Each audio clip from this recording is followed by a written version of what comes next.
Bonjour, vous avez adoré la pâte polymère. Je vous propose donc de continuer de poursuivre nos aventures et de découvrir une nouvelle technique qui utilise cette pâte polymère et permet de réaliser de très beaux bijoux. Dans notre premier atelier, que vous retrouverez sur notre site Femmes de Déco TV et sur YouTube, je vous ai appris à réaliser des cannes qui vous permettaient de fabriquer des bijoux. Aujourd'hui, j'aimerais vous montrer comment réaliser ces roses. Vous voyez qu'elles peuvent être réalisées dans différents coloris, selon les couleurs que vous aimez.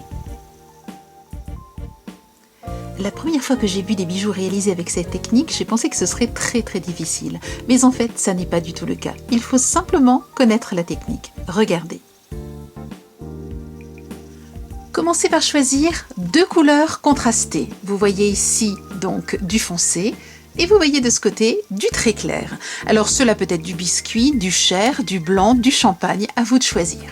Aujourd'hui, je choisis du bordeaux et du champagne. Je prends deux quantités absolument identiques de pâte. Vous voyez, une bordeaux, une champagne. Au passage, j'ai découpé avec des cutters, des lames de cutter. Ce ne sont pas des lames de cutter classiques, vous les trouverez dans la boutique. Elles ont l'avantage de pouvoir, vous voyez, se plier, d'être flexibles, ce qui fait qu'on peut les travailler. On peut travailler ensuite, vous allez voir, la pâte très facilement. Une autre, par contre, est bien rigide et peut être bien maintenue. Je les trouve beaucoup plus pratiques que les lames de cutter classiques. Donc, nous partons de deux quantités identiques de pâte.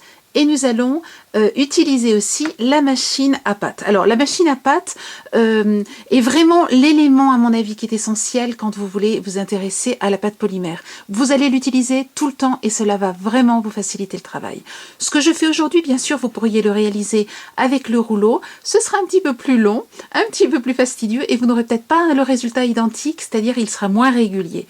Donc la machine à pâte, c'est un petit investissement mais qui vaut vraiment la peine si vous vous intéressez à la pâte polymère. La première chose, c'est que nous allons travailler la pâte de façon à la ramollir. Donc nous allons la travailler entre nos mains. Et vous allez voir que la machine à pâte permet aussi d'accélérer cette étape, tout simplement parce qu'elle a beaucoup plus de puissance que nos mains et cela nous permet d'aller plus vite. Laissez-moi juste vous présenter la machine à pâte. Vous voyez qu'elle n'est pas encombrante. Elle a ici une manivelle qui peut se mettre et s'enlever, donc facile à ranger.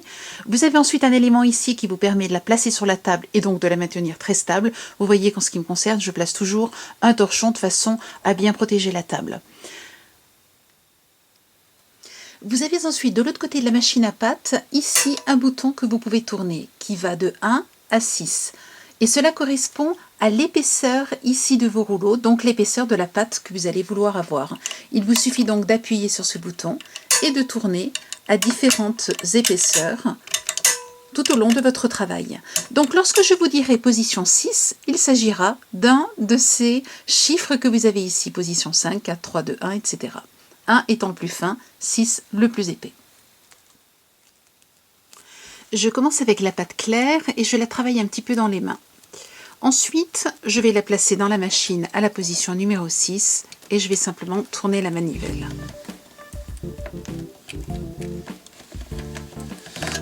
Alors, il est possible qu'au départ, vous voyez la mienne est légèrement chaude déjà, mais il est possible qu'au départ elle s'effrite, ne vous inquiétez pas, remettez-la en morceaux et recommencez ainsi plusieurs fois jusqu'à ce que vous la sentiez bien souple et qu'elle permette de réaliser un rectangle bien régulier.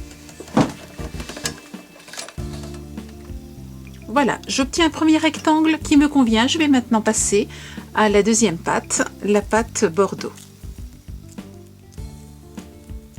Vous voyez, lorsque vous repliez votre pâte, vous placez toujours le pli dans la machine, jamais l'inverse. Tout cela simplement parce qu'il peut se former des bulles à l'intérieur de la pâte et vous les évacuez comme ceci. En mettant le pli, vous les faites ressortir comme ceci à l'extérieur de la pâte.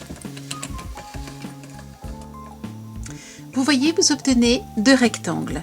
Nous allons maintenant réaliser deux rectangles réguliers. Donc je découpe un premier rectangle. Et je vais le placer sur le deuxième rectangle de façon à découper exactement la même taille de rectangle. Certaines personnes placent les deux pattes l'une au-dessus de l'autre. Je trouve que ça n'est pas très pratique parce qu'on a tendance ensuite à avoir les deux pattes qui sont collées l'une à l'autre et il est parfois difficile de les décoller. Donc je préfère fonctionner comme ceci, en deux étapes, de façon à avoir deux rectangles identiques.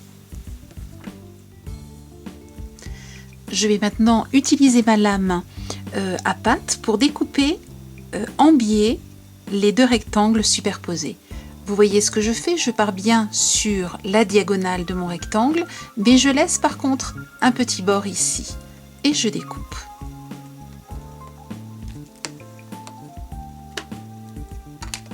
Je vais ensuite enlever mes deux pattes et je vais recomposer un nouveau rectangle comme ceci.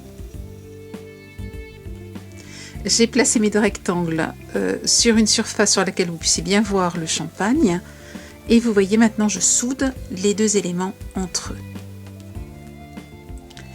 Je vérifie maintenant que mon rectangle rentre bien dans la machine. Si cela est nécessaire, n'hésitez pas à couper les bords de façon à ce que votre rectangle rentre bien dans la machine.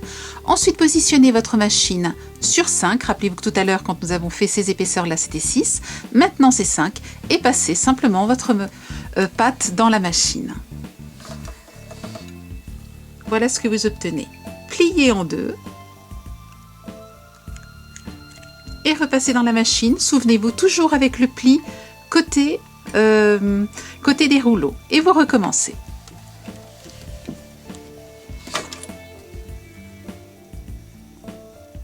Repliez en deux. Et vous allez faire ceci une vingtaine de fois et vous allez voir petit à petit le dégradé apparaître. Donc vous allez voir aussi que la pâte va légèrement s'étendre. Vous la serrez un petit peu de façon à ce qu'elle rentre toujours dans la largeur de la machine.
Si cela est nécessaire, que vous voyez que vous avez une partie qui n'est plus rectangulaire, n'hésitez pas à l'enlever.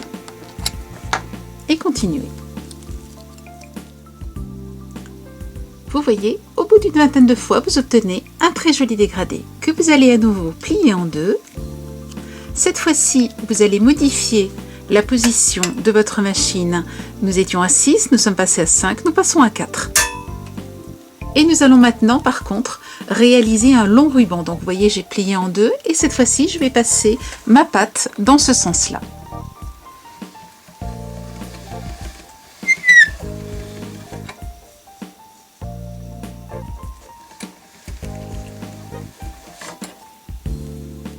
Je passe ensuite à la position inférieure et je recommence.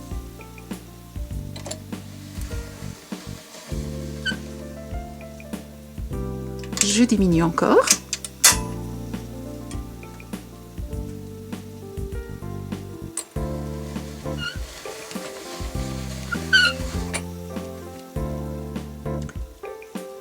J'arrive à la position 1 et je passe une toute dernière fois.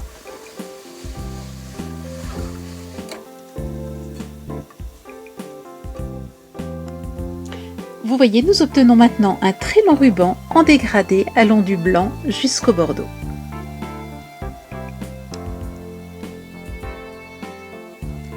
Je vais maintenant reprendre ma pâte, ce n'est pas grave si elle n'est pas tout à fait régulière ici, et je vais former un accordéon en repliant ma pâte sur elle-même, comme ceci.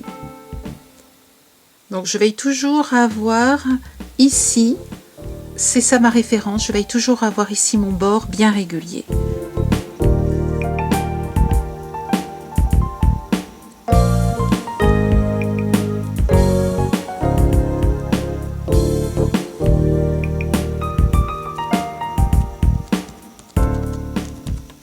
Et vous voyez apparaître ici le dégradé du plus foncé au plus clair. Je vais maintenant simplement égaliser les bords de part et d'autre. Et j'obtiens donc ceci. Vous voyez là encore que nous obtenons bien un dégradé de couleur. Ce que nous allons vouloir faire maintenant, c'est transformer ce rectangle en un boudin de pâte. Nous allons donc tout simplement le garder bien à plat sur notre carrelage de travail et nous allons progressivement, j'allais dire arrondir le dessus. Ne cherchez pas nécessairement à arrondir l'autre côté, cherchez simplement à arrondir le dessus. Dès que le dessus est un petit peu arrondi, vous retournez votre rectangle et vous faites la même chose avec l'autre côté. Et vous allez ainsi, petit à petit, transformer ce rectangle en un boudin.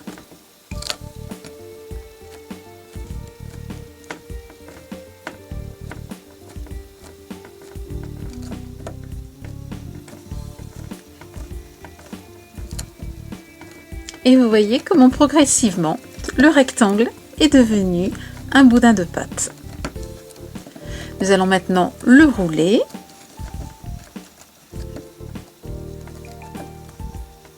Toujours très progressivement, de façon à toujours bien garder le blanc en haut et le bordeaux de l'autre côté. Enfin le blanc, le champagne.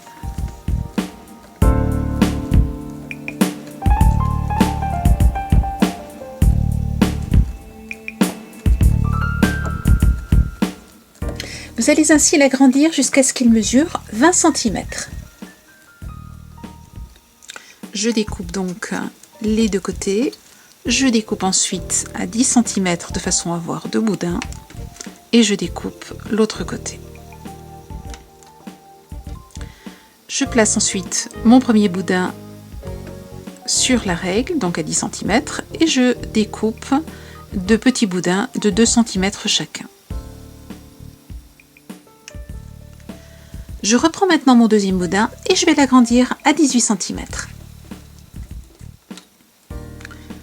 À nouveau, je découpe les extrémités, puis je découpe à nouveau des boudins de 2 cm chacun. Et là, cette fois-ci, puisque j'avais 18 cm, cette fois-ci, je vais en avoir 9. Vous le voyez, nous obtenons 14 boudins, 5 avec un diamètre un petit peu plus grand et 9 avec un diamètre un petit peu plus petit. Pour chacun de ces boudins, je vais maintenant procéder à la même étape. Je le place allongé sur ma table de travail, côté clair vers le haut, et j'appuie. Je l'écrase. Et ensuite, je vais venir simplement presser ici les côtés. Ce que nous voulons, vous voyez, c'est obtenir cette forme-là. Donc, bombée au milieu, large au milieu et fine sur les côtés. Et je fais cela avec tous les boudins que j'ai.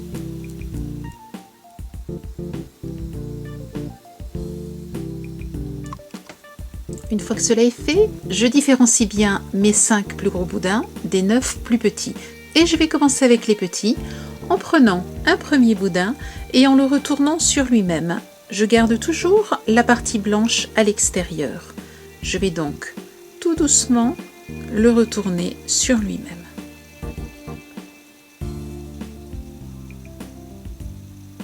Ce sera, vous l'avez compris, le cœur de la rose.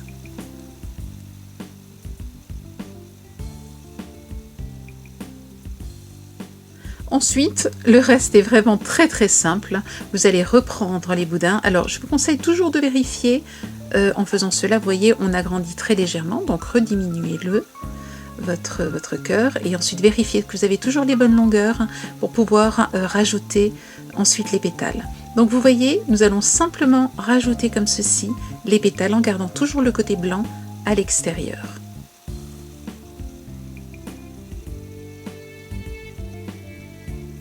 Premier pétale. Deuxième, vous voyez, je le décale et je viens mettre la partie épaisse au bout de la précédente, du pétale précédent.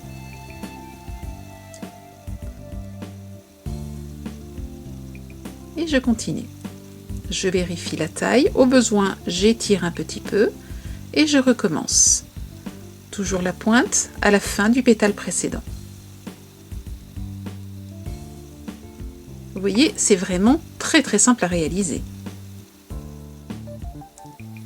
On commence à deviner un petit peu la rose, n'est-ce pas? Une fois que vous avez placé tous vos petits pétales, eh bien vous rajoutez les grands. Et cette fois-ci, vous vérifiez, comme tout à l'heure, qu'ils ont la bonne taille avant de les rajouter. De la même manière, toujours le même geste. Et je termine avec le dernier pétale. Je vais maintenant très légèrement et progressivement appuyer donc sur le contour de façon à le rendre un petit peu plus plat et surtout à éviter d'avoir des trous à l'intérieur. Lorsque vous en êtes arrivé à cette étape, vous avez deux possibilités. Vous pouvez laisser votre canne de cette manière-là, ou vous pouvez aussi la placer et l'enrouler. Donc on découperait ici bien entendu exactement cette bande de pâte à la taille voulue, et vous pourriez enrober votre pâte donc de cette bande de pâte. Je ne vais pas le faire, vous voyez, j'enlève la pâte. Je ne vais pas le faire ici, mais je l'ai fait dans d'autres cas. Quelle est la différence? Si vous souhaitez avoir ici des contours relativement épais, eh bien vous rajouterez la bande de pâte. Si par contre vous ne souhaitez pas avoir de bande entre les fleurs qui est trop épaisse, vous ne rajouterez pas. Vous voyez que le contour de la pâte suffit déjà. Donc c'est vraiment une question de choix. Ici j'ai rajouté de la pâte et vous voyez que c'est un petit peu plus épais. Donc c'est vraiment une question de choix. C'est à vous de voir à cette étape-ci si vous souhaitez la laisser telle quelle ou rajouter une bande de pâte autour.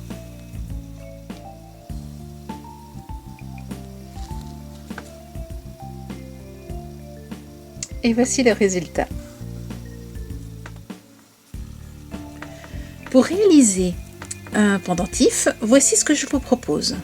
Vous placez un petit peu de pâte, un restant de pâte de tout à l'heure, dans le support donc pendentif de la taille que vous souhaitez, de la forme pardon que vous souhaitez.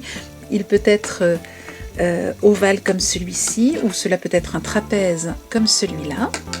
Je place donc de la pâte pour avoir la forme et surtout pour avoir le bombé sur ce pendentif. Je vais ressortir ensuite le pendentif que je place sur ma table et je vais ensuite placer simplement des rondelles de pâte que je vais découper au fur et à mesure. Alors vous voyez, si vous faites un raté comme je viens de le faire, vous utilisez pour le bord de votre pendentif. Il n'y a jamais de perte.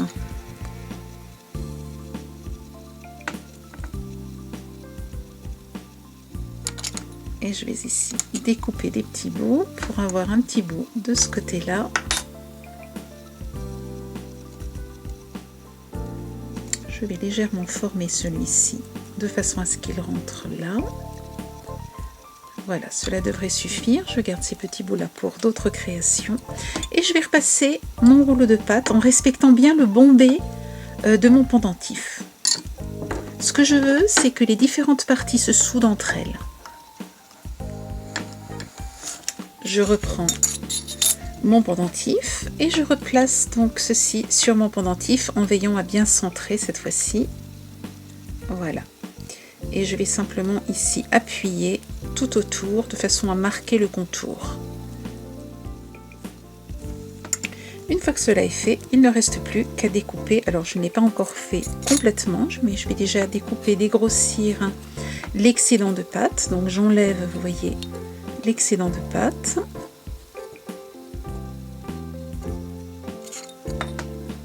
Et je vais pouvoir peaufiner ici les finitions. Je vais juste arrondir ici les côtés.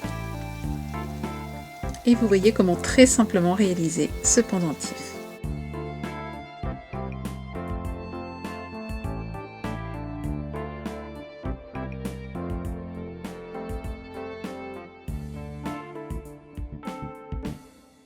N'hésitez pas à marier les réalisations de rose. Vous voyez ici du bleu ou du turquoise avec du noir et du noir avec du blanc.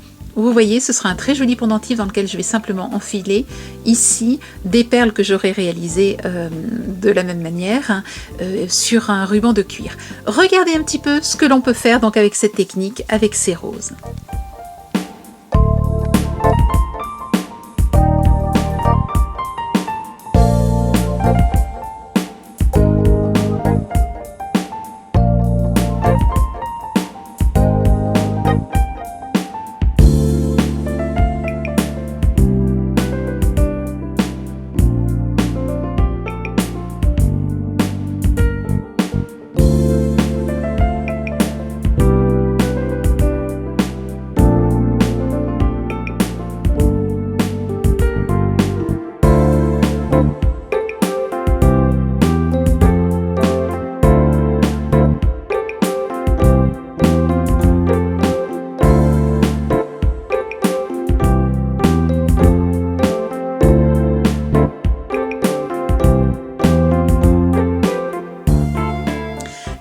Retrouvez tous les produits que j'ai utilisés dans notre boutique www.femmededéco.com. N'hésitez pas à venir nous montrer vos réalisations, nous aurons grand plaisir à les découvrir. Déposez-les dans la galerie photo du site Femmes de Déco TV.